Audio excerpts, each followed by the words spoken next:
Hey everyone, thanks for joining. I have a great show for you today. I have a Bay Area investor with us to talk about flipping and all of those great things in the Bay Area. Let's welcome to the show, Elisa Covington. How you doing this morning? I'm doing great. How are you? I'm doing very well. Thanking you for accepting this invitation. I know we have a mutual friend in Sean Penn who gets credit for connecting us, and he has said some amazing things about you and your things that you're doing in the business. So introduce us to who Elisa is and what you do in this real estate investing world. Sure. Hi, everyone. I'm a house flipper in the Bay Area, and I'm pretty new in the business. I've only started in 2017, so a little bit over 2 years now. I just really passionate about house flipping, transforming an older home, dated home into a more functional and modern home for house buyers is really very satisfying to me.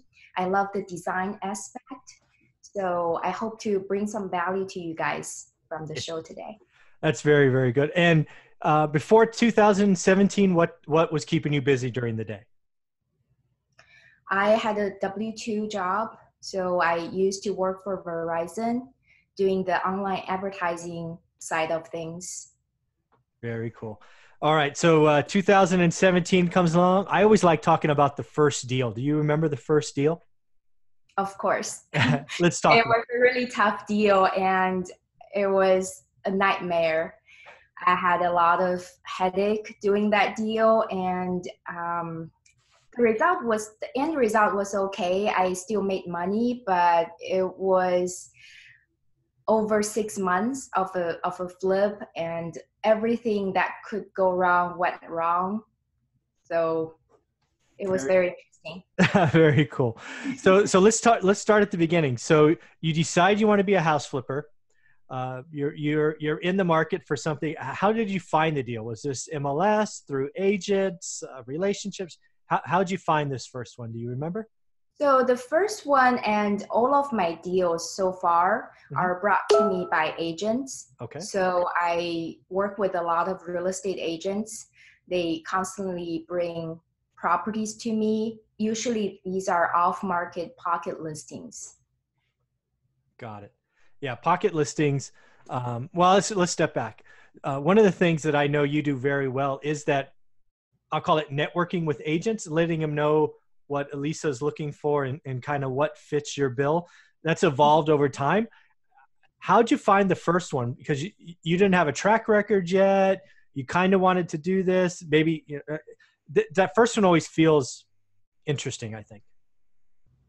Yeah, so it was a little more difficult because, like you said, I'm new to the business, and I had to talk to a lot of agents and tell them what's the benefits by working with me, so they get double commission, one on the buying side and the other on the selling side. So, and I have to convince them, even though I haven't done a lot of deals, but I'm a person that they can trust, that I will definitely deliver what I promised to them. So, but luckily I was able to convince quite a few agents to start working with me. Okay. From the beginning. That's great. Yeah. So you knew what you were looking for. Did you know an area? I mean, how did it start? Did you say, hey, I want to be in San Mateo, or I'm just making up stuff now, Santa Clara? Or were you like, hey, anything in the Bay Area? What did it start? Well, I live in the South Bay. I've been telling people that they can bring me deals anywhere in the Bay Area, especially the South Bay Area. Okay. Anywhere that I can drive to within an hour would be ideal. Got it. And single family homes, I'm guessing, given the introduction? Actually, I'm open to single family condos, townhomes, multifamily up to 4 units. So any residential. Right. Stay in residential. That makes perfect sense. Okay. So you get this first deal. Was it a house? What was it? It was a single family home. It was actually a Victorian home in downtown San Jose. There's a area called Negley Park where there are a lot of Victorian homes, and buyers really love those older homes. So it was a very interesting property because the house was built in 1908. Wow. And when we opened up walls, we found a lot of things that we didn't want to see, as you can imagine. Yeah. Yeah, so it added to the difficulty Yeah, I in my, bet. So let's talk about that a little more. So you find an agent, you find this 1908. Wow, that's 111 years ago. That's crazy. Mhm. Uh, you find this home, you get in the contract. Before you close, what, if any, inspections were you able to do ahead of time? Or was this kind of a 10-day close, hard money loan, really no inspections? So I could have done an inspection, but what I did was I had a mentor who Mhm. was helping me on that deal. So I brought him to the property and he thought it was pretty straightforward. He's very experienced and I totally trust him. So he said, "Oh, I think the renovation budget would be 100,000." And Yeah. then I just trusted him and then got in Okay. contract. Okay. And then given this was a flip in the South Bay or the Bay Area is just generally expensive. I'm assuming you didn't just write a check. You went out and got some kind of hard money, short-term lending. Yeah, Okay. I used a hard money loan. So they funded 80% of the purchase price. I used Okay. my money to fund the 20% and also the rehab. Oh, cool. All right. That's pretty standard. You could probably get that in most of the country, right? 80% first, they get points and it's a high interest and it's meant to be short term. So that makes perfect sense. Okay. So Yeah. you get in, you close, you're excited, I'm sure, get a little nervous, right? Um, Uh-huh. what was next? I mean, did you just go in with a general contractor and go remove that, remove that, remove that, new this, new that? Or what was it kind of like the first day? Do any of that, I had to find my contractor Oh, first. let's talk about So that. I actually had to interview 5 contractors. So I Okay. had 1 hour per person and they went through the house on the same day. So I Yeah. spent pretty much all day there. And after walking through the house with me, only one of them came back with a quote. Oh, really? So I didn't have a lot to work with. And this one contractor, his bid was a little high. Yeah. So in the end, after a couple weeks of going back and forth, I didn't end up using him.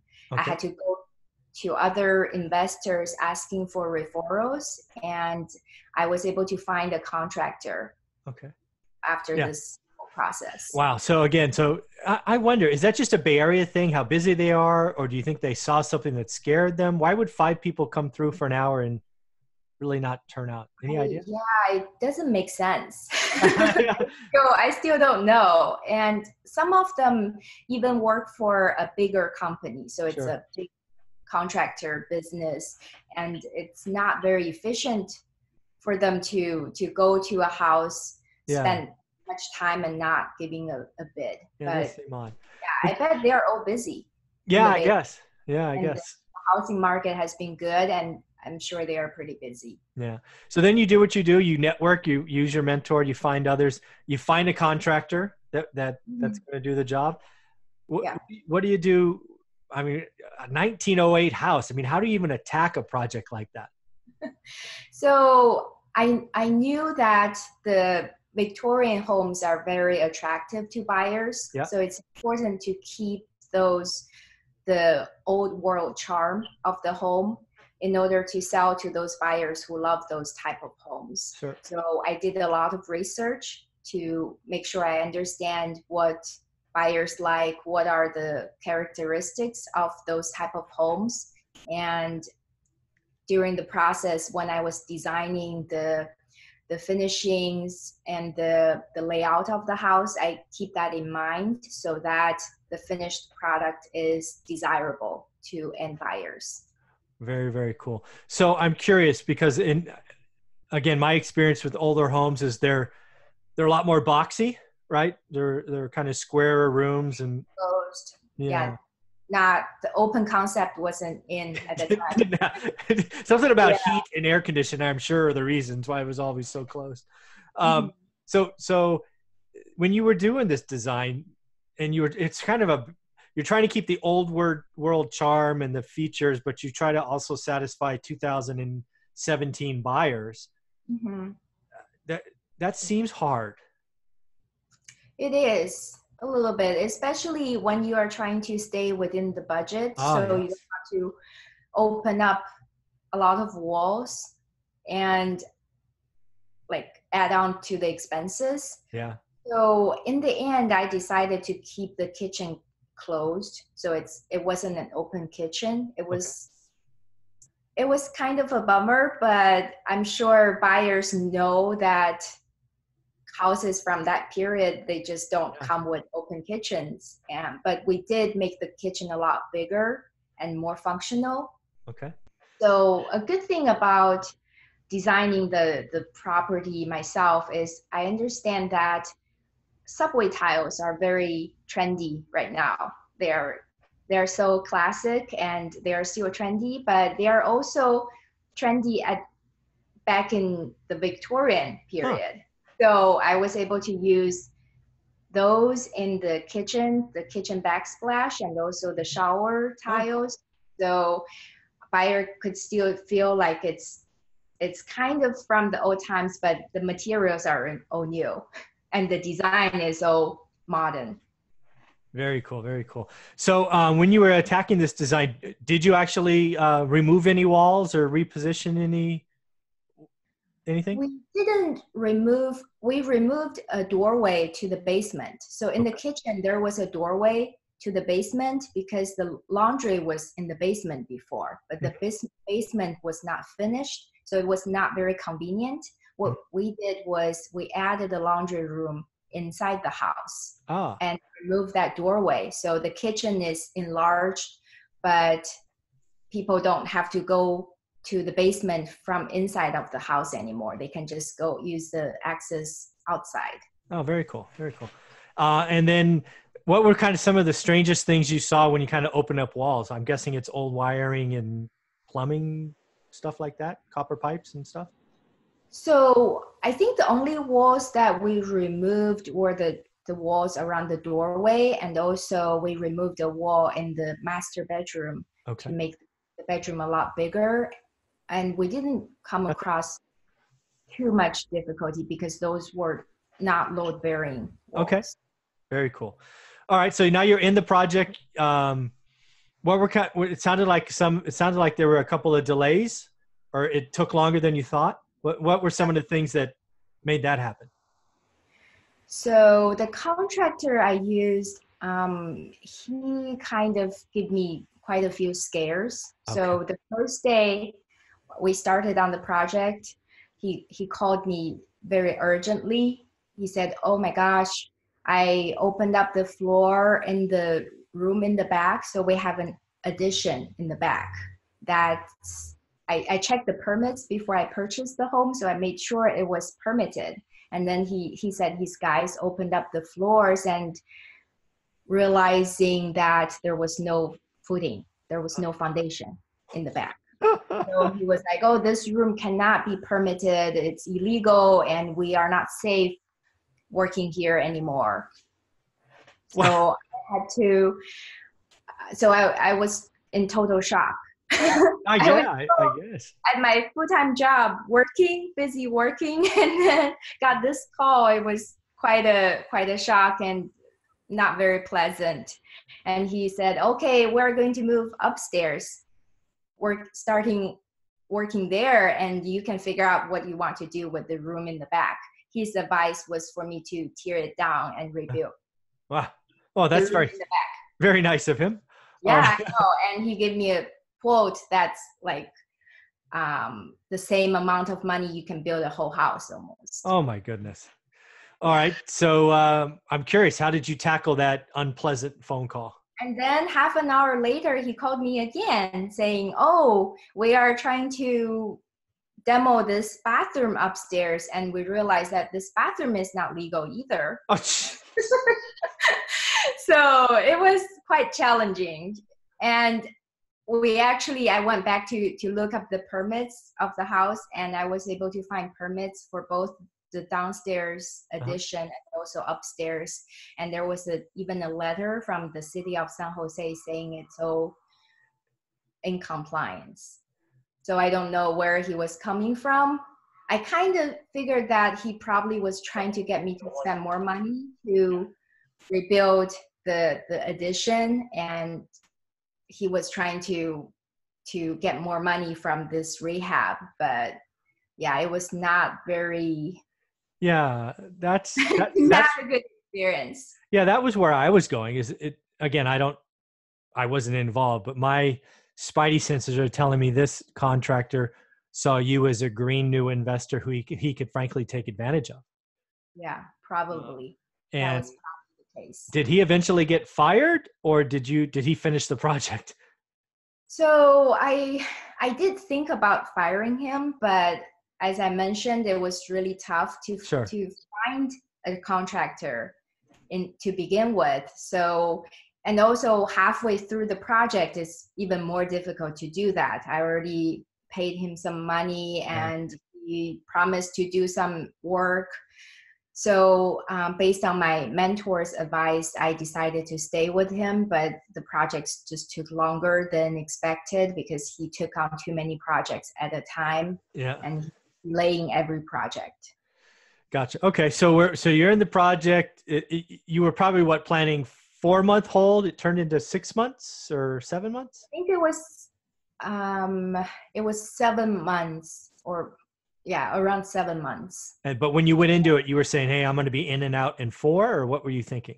Yeah, I thought it would be within 4 months. Okay, so it takes you an extra 90 days, which for everybody listening means 3 more mortgage payments, right? Mm-hmm. 3 more hard money carrying cost, whatever you want to call it. How many change orders or how far over budget did he go from that first number he gave you, which I think was 100?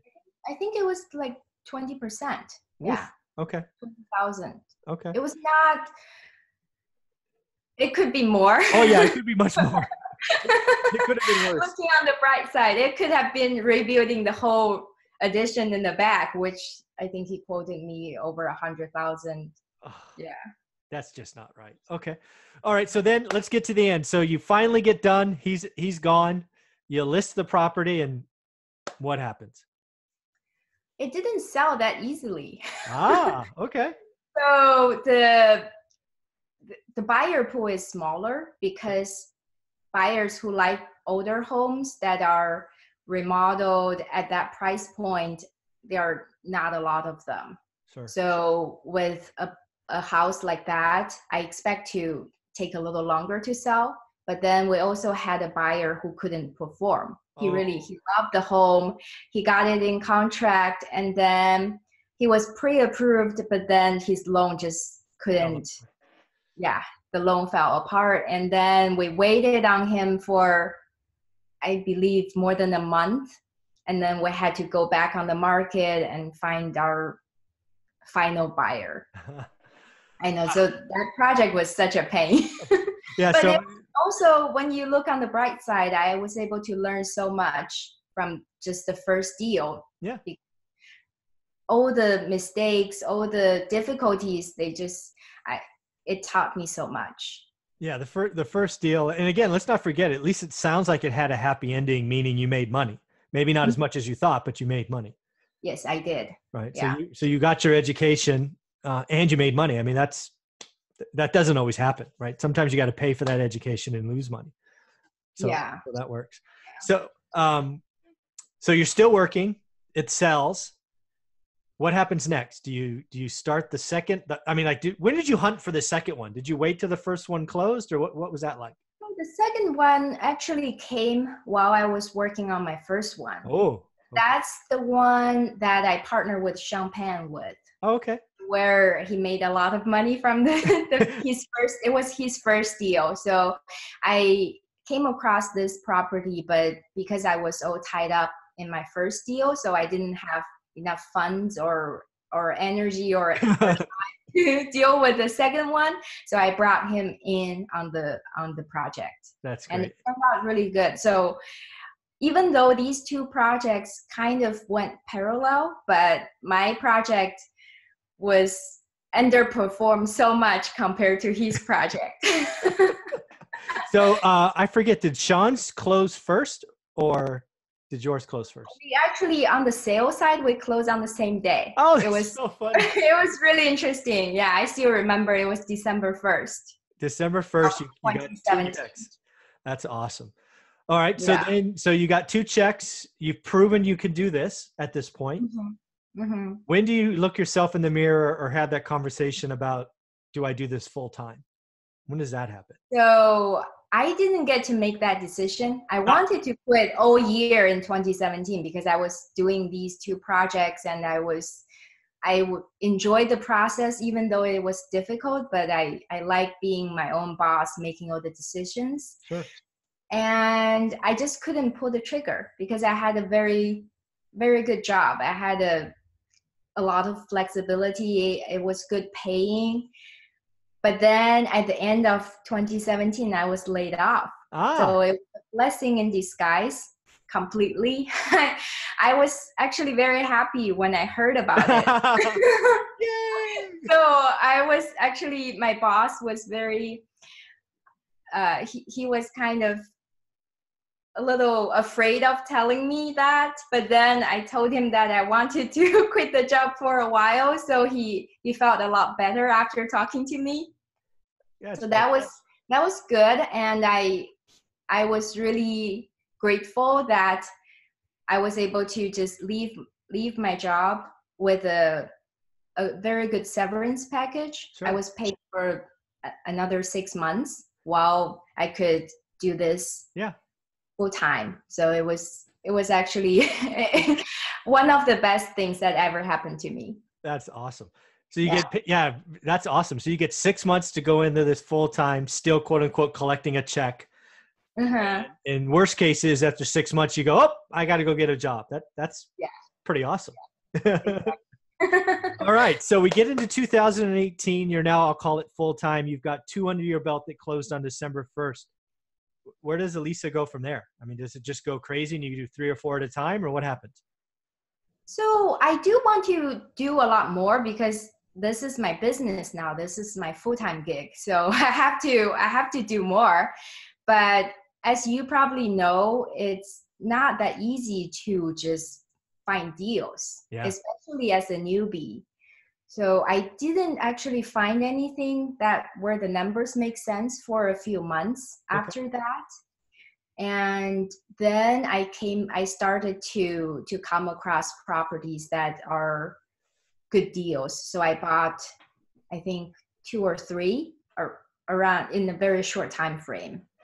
Very cool. And then I started my shopping spree and also a big growing period of my business. Very cool.